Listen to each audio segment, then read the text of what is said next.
Smith, swimming coach. The moment of truth has come. You're departing, heading over to the London 2012 Olympic Games. What's your ambitions and goals for Roy for these upcoming games? Well, 4 years ago, Roy's first plan was to make sure that he qualified for this Olympics rather than getting a wild card spot. He accomplished that goal, and he's had the opportunity, because he qualified early enough, for him to prepare to swim fast at the games. Right now he's sitting about 33rd in the field. Top 16 gets through to the semifinals, and then top 8 into the finals. There's not a lot of time to drop to get into that series. So what we'd be looking for is for Roy to try to, step one, get into that semifinals. The goal for the Olympics would be to try to get to 21 seconds. That would be over the top. And how far is he away from that right now? His best time that he did last summer was the 22.69 that gave him the qualifying time. But the people that he's been preparing with have dropped significant time when they went to the U.S. trials. He obviously didn't have to come down for the U.S. trials, so we're anticipating for him to have the same drop that they did, which would put him right in that area. Now, he, in talking to him, pretty much this is his last go around. For you, you've watched him grow, you've watched him come to this point. Emotionally for you, what is this transition going to be like? Well, you know, it's been an amazing experience to watch Roy progress from an age group swimmer to the point where we were going to competitions and he was on the outside looking in when we were at a Grand Prix meet. And now to have him final at multiple Grand Prix meets and to be at an Olympics qualified to be there, it's going to be pretty special to see him at the games. And hopefully if he puts in the time that he's been preparing to do, it's going to be really special for everybody. He's been a great example to the other swimmers. It was really fun to watch him at practice yesterday. Everybody was flocking around him and really looking to just feed off the energy that he has. We just wish him the best of luck. All right, and good luck to you too. Thank you. As the president of Bermuda Amateur Swimming Association, for you having a swimmer qualify for the Olympics, a big achievement for your organization? Yes, it is, Earl. It's a culmination of a lot of hard work by obviously the athlete himself primarily, but a lot of hard work with the support staff behind the scenes, the association, and it's a huge dream come true for all of us. We've had people qualify in the past, but the last Olympics we sent 2 people in a wild card situation, so we've been working very hard to get our athletes actually qualified for the Olympics. That's the culmination of all the hard work. Now, with Roy qualifying this year, does it now give other swimmers incentive to try and qualify for Rio? I mean, we're 4 years away from that. I know this one hasn't even finished, but you have people looking at Rio.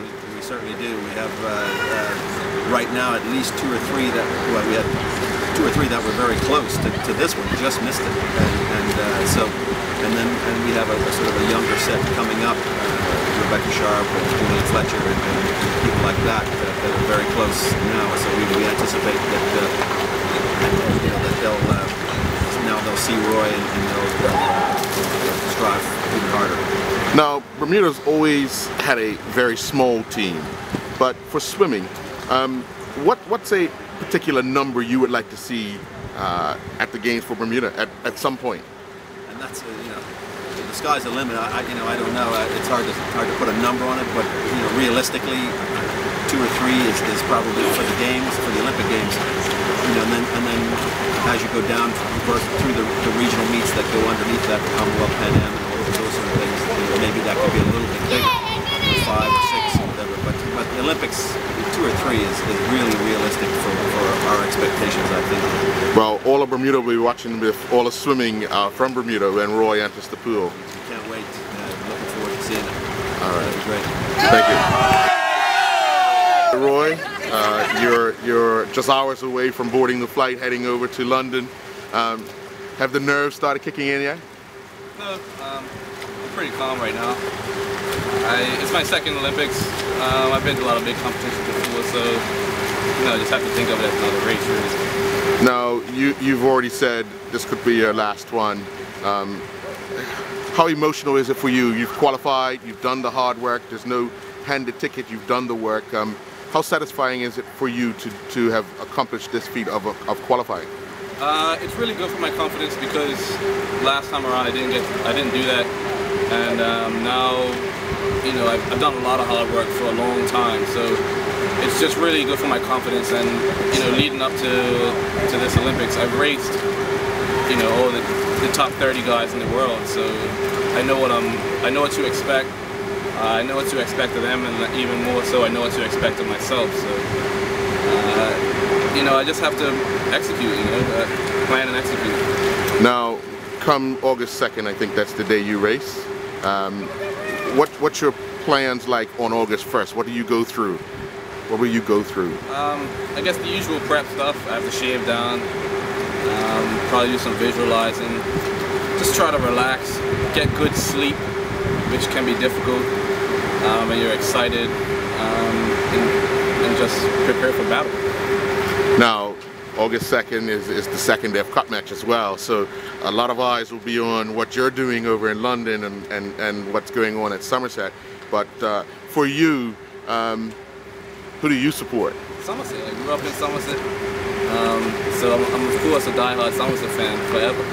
Well, let's hope that you do well and the game is a good one. But back to what is Roy planning to do post Olympics? What comes after?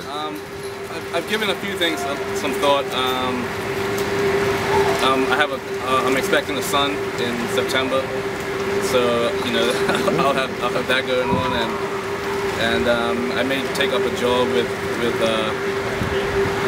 my buddy who trains me, do retail in his gym, but I haven't really gone too in depth with it just because it's hard to wrap my head around thinking past, you know, this race and what I've worked so hard to do. So there's a few things in mind, but nothing is confirmed as, you know, as far as the 50 free final. You know, right. Now, you've done a lot of work in North Carolina, training and so forth. What are some of the encouraging words and information you've received from some of your coaches over there? You know, a few of my coaches, you know, they've told me I can beat anybody at my best, so that's pretty encouraging to hear him say that. And you know, I've trained with the best. The guy #2 in the world is my training partner, and you know, I race him in practice, I raced him in training, I raced him in races. You know, there's been times I've beaten him, and so I just have to translate that and be confident and just you know, own my race, execute. You know, it's gonna be all about poise and performance, and making sure that I, you know, culminate all the work that I've done and exert all the energy I have. Well, on behalf of Bermuda, we wish you all the best. Thank you.